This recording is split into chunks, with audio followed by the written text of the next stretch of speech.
جب تک رحمت نہیں ہوگی، اللہ کا جب تک فضل نہیں ہوگا، اور جب تک ہم سب کے اندر اس چیز کو بالائے طاق رکھتے ہوئے کہ ہم ایک قوم ہیں، تو اللہ کی مدد بھی انہی کے ساتھ ہوتی ہے کہ جن کے اندر اظہار ہو، محبت ہو، پیار ہو اور قربانی کا جذبہ ہو۔ ابھی میری بیٹی تلاوت کر رہی تھی اور اس آیت کے اندر کہ فصل لربے کا ونہر، کہ نماز قائم کرو اور قربانی دیا کرو۔ یہ اللہ کا حکم ہے کہ نماز کو قائم کرنا ہے اور قربانی دینی ہے۔ تو پاکستان کے جتنے بھی مجاہد ہیں یا پاکستان کے جتنے بھی بیٹے ہیں، اور وہ کسی بھی مکتبہ فکر سے تعلق رکھیں، کسی بھی شعبے سے تعلق رکھیں، جب وہ نعرہ تکبیر لگاتے ہیں، نعرہ رسول اللہ لگاتے ہیں، اور پھر جب نعرہ حیدری لگاتے ہیں، تو اس کے بعد دشمن جیسا بھی ہو، جس طرح کا بھی ہو، اس کے عزائم کامیاب نہیں ہو سکتے۔ تو بہرحال ہم خوش قسمت ہیں۔ اب اس کے پیچھے بھی بخاری صاحب یہ ذکر کر رہے تھے کہ میں مطمئن کیوں تھا، کیونکہ دشمن بہت بڑی طاقت بظاہر دنیا میں بنا ہوا ہے، لیکن ہم اس رسول کے امتی ہیں کہ جہاں پر جنگ بدر میں تعداد تھوڑی ہے اور دشمن کو یہی سمجھ نہیں آیا کہ آخر کون کون تھے جو ہمیں آ کے نیست و نابود کر گئے، کیونکہ وہاں پہ اللہ کی مدد شامل تھی، اللہ کی نصرت شامل تھی۔ اور پھر جناب رسول خدا حضرت محمد مصطفیٰ صلی اللہ علیہ وسلم صلی علی محمد و آل محمد۔ اللہ اکبر، یا رسول اللہ۔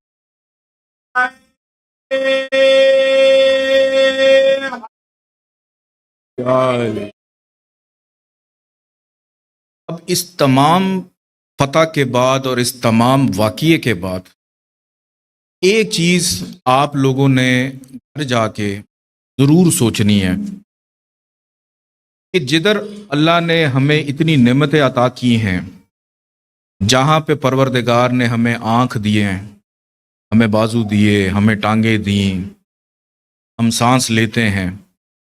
وہاں پہ پروردگار نے ایک ایسی نعمت بھی ہمارے اوپر نازل کی ہوئی ہے جس کو ہم صرف محسوس کرتے ہیں، نہ تو ہمارا اس کے اوپر کوئی اختیار ہے، نہ ہم اس کو دیکھ سکتے ہیں، اور وہ نعمت ہر انسان کا خیال ہے، جس کو آپ تصور بھی کہہ سکتے ہیں، آپ اپنا ضمیر بھی کہہ سکتے ہیں، کہ آپ کا ذہن جو ہے وہ ہمیشہ کسی نہ کسی خیال میں رہتا، کچھ نہ کچھ سوچتا رہتا ہے۔ آج بڑی اہم بات آپ کو بتانے جا رہا ہوں، اور اس کے اوپر آپ نے ضرور گھر جا کے تھوڑا سا سوچنا کہ یہ خیال ہے کیا۔ یہ خیال انسان کو مضبوط بھی بناتا ہے اور انسان کو کمزور بھی بناتا ہے، کہ ہم بچپن سے لے کے اب تک پروردگار سے یہ کہتے آ رہے ہیں۔ ایک سوال ہے، اہدنا الصراط المستقیم، کہ پروردگار ہمیں سیدھی راہ دکھا، ہمیں سیدھی راہ دکھا۔ 50 سال سے یا جب سے پیدا ہوئے ہیں، ہر نماز میں بھی کہ پروردگار ہمیں سیدھی راہ دکھا۔ اب سوال یہ پیدا ہوتا ہے کہ کیا 50 سال میں پروردگار نے ہمیں سیدھی راہ نہیں دکھائی؟ اگر دکھا دی ہے تو ہم پھر کیوں کہتے ہیں اہدنا الصراط المستقیم، ہمیں سیدھی راہ دکھا؟ سوال ہے۔ اس سوال کا جواب ہی یہی ہے کہ ہر وقت اس خیال میں اور اس تصور میں رہنا چاہیے کہ پروردگار ہمیں سیدھی راہ دکھا۔ سیدھی راہ دکھانے کا سوال طلب کرنا ہی کا جواب ہے، کہ آپ ہمیشہ اس سوال میں رہیں جو کا جواب ہے کہ پروردگار ہمیں سیدھی راہ دکھا۔ اور سیدھی راہ وہی ہوتی ہے کہ جو انسان کا خیال یا انسان کی جو محبت ہے اور پروردگار کے ساتھ اس کا جو تعلق ہے اس کو کیسے جوڑتی ہے؟ کہ جیسے ایک بہت بڑا کوئی بزنس مین تھا، ایک دفعہ کسی پیر صاحب کے پاس گیا کہ میرا کام ہو جائے، اور کام ہو گیا، اس کے بعد پیر صاحب کون اور وہ صاحب کون؟ کہ اگر کوئی شخص آپ کو یہ کہے اور آپ کو اس سے محبت ہے کہ میرے ساتھ چلو، اور آپ اس سے یہ کہیں کہ جی چھٹی کب ملے گی، اور اس کا جواب یہ ہے کہ چھٹی تبھی ملے گی جب دونوں میں سے ایک نہیں رہے گا۔ محبت میں چھٹی کوئی نہیں ہے، یا تب بھی چھٹی نہیں ملے گی کہ آپ کا خیال اور تعلق یہی ہے کہ چاہے کوئی پیر مرید ہو، یا چاہے والدین ہوں، یا کوئی بڑا بزرگ ہو، یا اللہ سے محبت ہو، تو اس کے اندر چھٹی کوئی نہیں ہے۔ کہ اگر آپ ملاقات کرنے کے بعد یہ کہیں کہ اب رخصت کب ملے گی، تو رخصت تبھی ملے گی جب دونوں میں سے ایک نہیں ہوگا، ورنہ اس خیال میں چھٹی کوئی نہیں ہے۔ کہ جیسے آپ رانجھا ہے نا، رانجھے سے آپ پوچھیں کہ تمہیں نوکری دے دیتے ہیں، ہیر کا خیال چھوڑ، وہ کہے گا کہ مجھے نوکری نہیں چاہیے، میں جس خیال میں ہوں وہ خیال ہی چاہیے۔ تو اب یہ خیال انسان کے ذہن میں تبھی آتا ہے کہ جب وہ بار بار اپنے پروردگار سے یہ کہتا رہے کہ مجھے سیدھی راہ دکھا، مجھے سیدھے راستے پر، مجھے نیک لوگوں۔ کہ ہم نماز پڑھتے ہیں، اب نماز پڑھ پڑھ کے تھک گئے، نماز پڑھ پڑھ کے تھک گئے، اور ذہن میں یہ تصور ہے کہ ہم نماز پڑھ رہے ہیں، شاید ہمارا کوئی کام پورا ہو جائے، حالانکہ نماز فرض ہے، اور ابھی جیسے آیت میں تھا کہ نماز قائم کرو،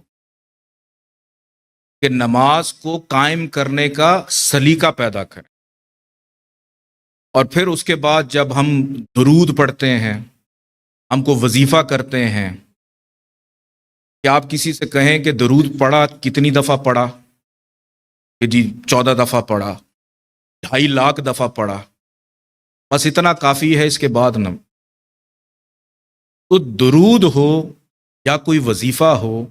یا اللہ سے دعا ہو، اگر درود آپ پڑھ رہے ہیں تو یہ سوال مت کریں کہ میں کتنا پڑھوں۔ درود پڑھنا ہی درود کی قبولیت اور فضیلت ہے۔ درود پڑھنے کی توفیق مل جائے یہی کافی ہے، اتنا ہی کافی ہے کہ آپ اس خیال میں ہیں کہ آپ کا رب آپ کو موقع دے رہا ہے کہ وہ عبادت کرو جو میں اور فرشتے مل کر کر رہے ہیں۔ تو یہی درود قبولیت بھی ہے اور منظور ہونا بھی ہے۔ کہ ہم تو اس خیال میں ہوتے ہیں کہ ابھی سحری کی ہے، افطار کا پروگرام بنا لیں، ابھی ہم نے کھانا کھایا ہے تو رات کے کھانے کا پروگرام بنا لیں، ابھی یہ ہوا ہے تو اب ہم کل کا کوئی پروگرام بنا لیں۔ لیکن جب آپ کا تعلق رب سے ہو جائے، جب آپ نماز قائم کریں، تو یہ خیال ہونا چاہیے کہ یہ تو پڑھ لی ہے،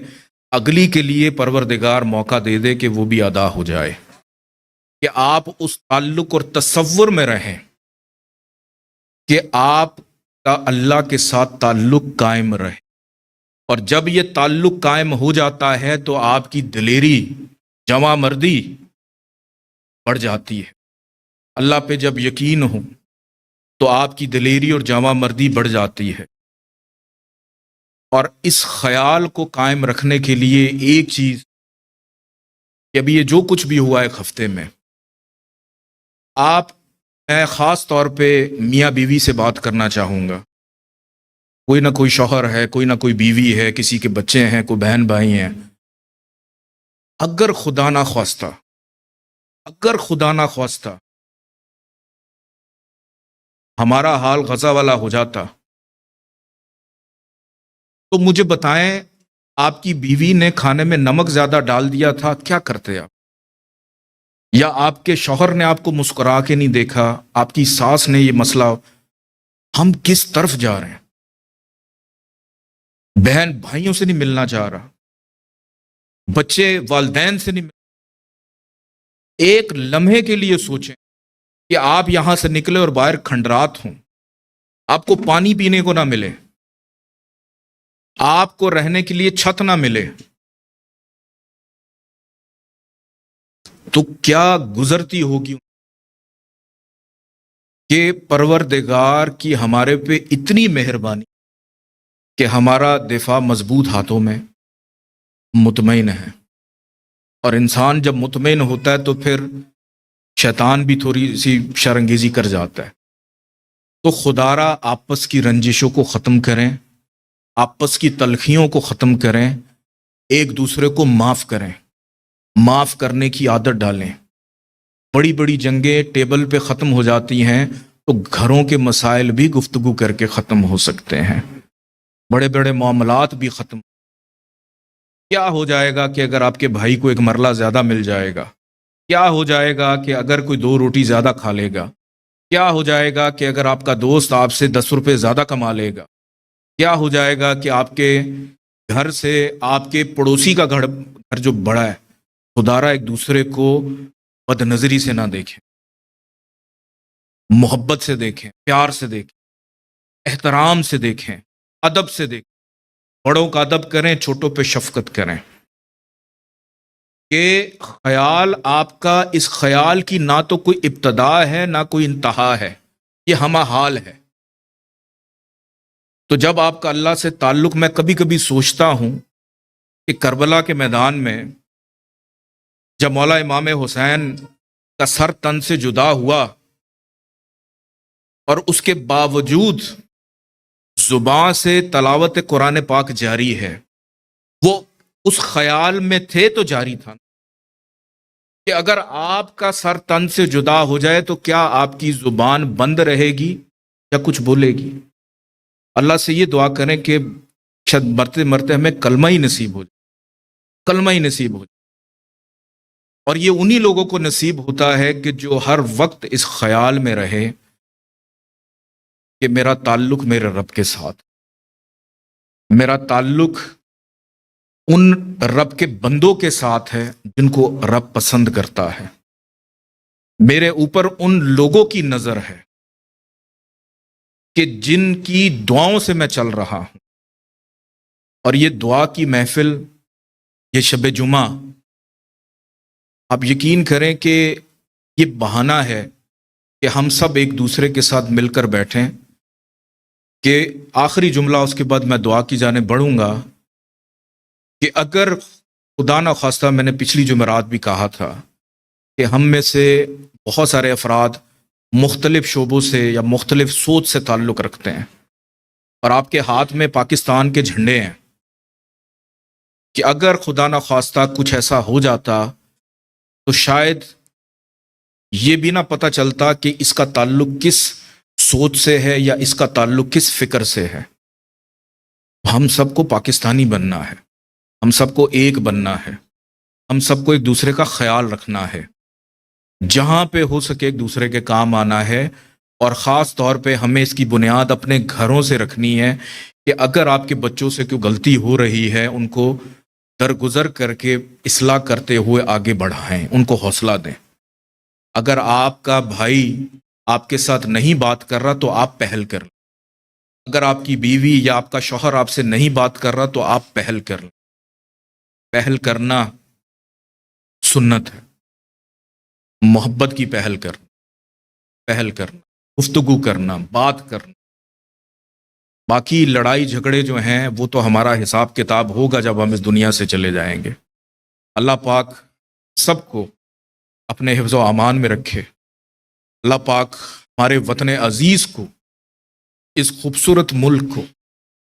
ہمیں معلوم ہے کہ ہم نے بڑی غلطیاں کی ہیں، بڑی کوتاہیاں کی ہیں، رب نے ہمیں یہ موقع دیا ہے کہ ہم ایک نیا آغاز، نئی شروعات، ایک نئے جذبے کے ساتھ کہ دنیا کے اندر کہیں جب جاتے ہیں تو ہمیں شرمندگی محسوس ہوتی ہے کہ جیسے لوگ ہمیں بری نظر سے دیکھیں، تو رب نے ہمیں موقع دیا ہے کہ ہم اپنی نگاہوں کو بلند رکھیں، اپنے حوصلوں کو بلند رکھیں. ہم اگر دنیا میں سفر کریں تو ہم اس قوت رب کی مدد کے ساتھ، ہم اس سوچ کے ساتھ سفر کریں کہ ہمارے رب کی رحمت ہمارے